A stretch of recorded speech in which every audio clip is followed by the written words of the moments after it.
ईमानदार छोटा किसान। एक छोटे से गांव में राजू नाम का एक गरीब लड़का रहता था। वह अपनी माँ के साथ एक छोटी सी झोपड़ी में रहता था। उनके पास थोड़ी सी जमीन थी जहां वे सब्जियां उगाते थे। राजू हर दिन मेहनत से अपनी माँ की मदद करता था, लेकिन फिर भी उन्हें खाने के लिए बहुत संघर्ष करना पड़ता था। एक सुबह जब राजू खेत में काम कर रहा था तो उसने एक बड़े पेड़ के पास कुछ चमकता हुआ देखा।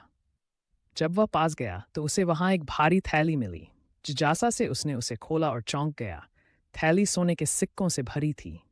राजू की आंखें आश्चर्य से फैल गईं। इतना सारा सोना! अगर मैं इसे रख लूं तो माँ और मुझे कभी गरीबी नहीं सताएगी, उसने सोचा। लेकिन फिर उसे अपनी माँ की सिखाई हुई बात याद आई। ईमानदारी सबसे अच्छी नीति है। उसने थैली बंद की और उसके असली मालिक को खोजने का फैसला किया।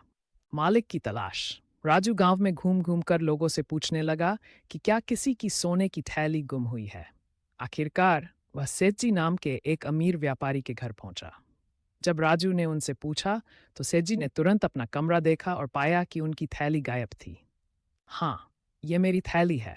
मैं इसे सुबह यात्रा के दौरान खो बैठा था, सेठजी ने हैरानी से कहा। राजू ने थैली उन्हें देते हुए कहा, यह रही सेठजी, मैंने इसे बड़े पेड़ के पास पाया था। सेठजी राजू की ईमानदारी देखकर दंग रह गए। उन्होंने थैली खोली और सिक्के गिने। एक भी सिक्का गायब नहीं था। इनाम। सेठजी मुस्कुराए और बोले, राजू, तुम बहुत ईमानदार लड़के हो। ज्यादातर लोग इस सोने को रख लेते, लेकिन तुमने इसे वापस कर दिया। तुम्हारी ईमानदारी की मैं सराहना करता हूँ। सेठजी ने राजू को सोने की एक छोटी थैली इनाम में दी और कहा, इससे अपनी माँ की मदद करो और अपने खेत के लिए अच्छे बीज खरीदो। राजू की आंखों में खुशी के आंसू आ गए। उसने सेठ जी का धन्यवाद किया और खुशी खुशी घर की ओर दौड़ पड़ा। जब उसने अपनी माँ को ये बात बताई तो उसने उसे गले लगाकर कहा, मुझे तुम पर गर्व है बेटा। ईमानदारी हमेशा अच्छा फल देती है। उस दिन के बाद राजू और उसकी माँ को कभी भूखे नहीं रहना पड़ा।